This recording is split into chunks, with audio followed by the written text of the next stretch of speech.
Member of Parliament for Menchia South, Nana Ejay Bafwewa, has cautioned that if the current move to remove Chief Justice Gertrude Tokonu is successful, it could set a dangerous precedent where judges could be easily removed over flimsy reasons. He argues that the circumstances under which the removal process has been initiated raises serious questions about the legitimacy of the petition. Let's now bring in former First Deputy Speaker of Parliament and private legal practitioner Joseph Osewusu for more perspective on this matter. Honourable Osewusu, thanks for joining us. Thank you too for having me.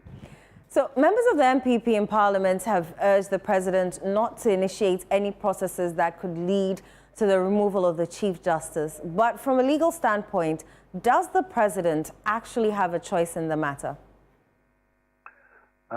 Well, I think that there are two perspectives here. The minority group is looking at the situation from a political perspective, which they're entitled to, which is a legitimate position to take. But I'm wondering if the President had a choice, if anybody brought a petition to him.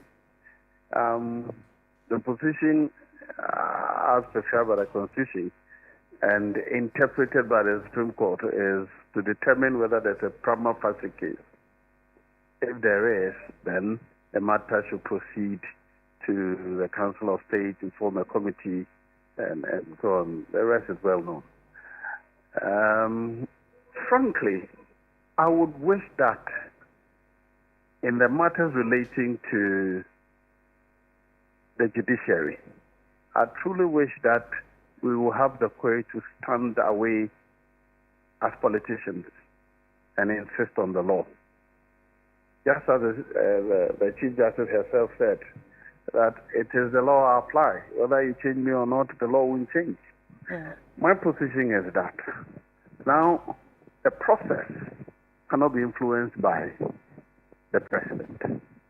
But I will be very, very much surprised and disappointed if the content or the grounds as contained in the three petitions I've read, of course, are found to be corrected if those are not the genuine petitions. Basis. Yeah. Because social media is also a veritable source of misinformation. So I've read something, I've read a comment. But if that is truly the content, the basis for which the petitioners are asking that the Chief Justice be removed, I'll be very surprised, disappointed, and truly embarrassed if any committee will come to a conclusion that based on such petitions, the Chief Justice of Ghana will be removed.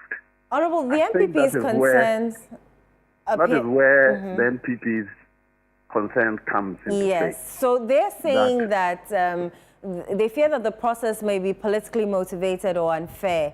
In your view, what steps can the President and the Council of State take to assure the public that this matter will be handled impartially and in accordance with the law? Well, that's exactly the point I'm making, that we should not permit our political biases to influence the discussion. We should strictly hold on to it by law.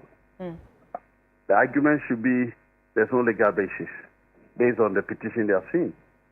So, whether it is the President or the Council of State who wishes, the law would not support any such move.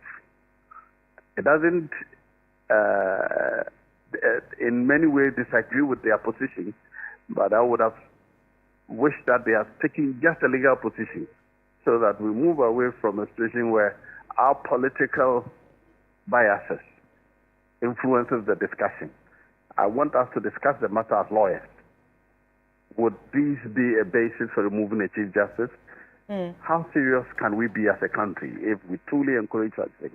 So we hold anybody who is put on the committee, hold that person to a standard which would demonstrate that truly Ghana will believe in the independence of the judiciary.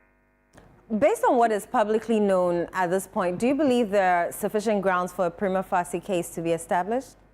I'm truly surprised, frankly, looking at what I've seen, and that I'm saying that just it is entirely possible that what I'm speaking to what I'm referring to as seeing is not that the petition. But if it is, I'm already scandalized that anybody will find that any such thing is a basis for removing the Chief Justice. That he held me in contempt. But, and therefore, he should be removed. Yeah.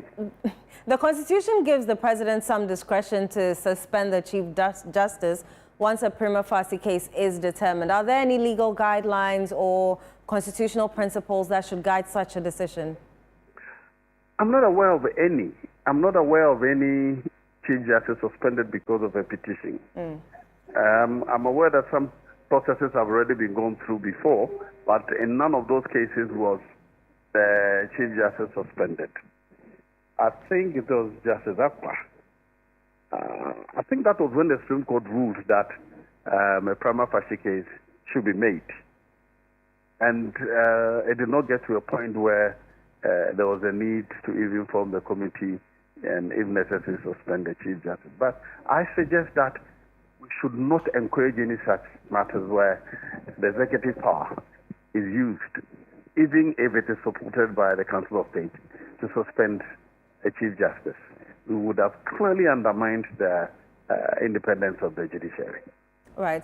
Honorable Osei, so let's turn our attention to internal party matters now. The NPP has constituted a committee to review its constitution. In your opinion, should this committee open up the process to receive public memoranda, or should it rely solely on the existing review support as the basis for its work? I mean, public as in who? Which public? This is a party. Members. Our constitution party members, Honorable. Yes, our constitution guides how a review of the constitution itself may be made. I'm very confident that whichever committee that the party puts in place will be guided by the processes contained in the constitution itself. All right. Yeah. And finally, what do you think are the key areas this Constitutional Review Committee should prioritize? I think, for me, the most critical thing now is that in the end we should have some consensus on the way forward. The critical issue, if you ask me, is how to select our processes of selecting leaders. That is what has come up throughout the discussions I've heard so far. And I think we must somehow get to a consensus on how we should do that. And it doesn't matter how we get to that. Once we get to a consensus, we will use a consensus to build our party and move forward with it. Honorable Osei, we're very grateful for your time.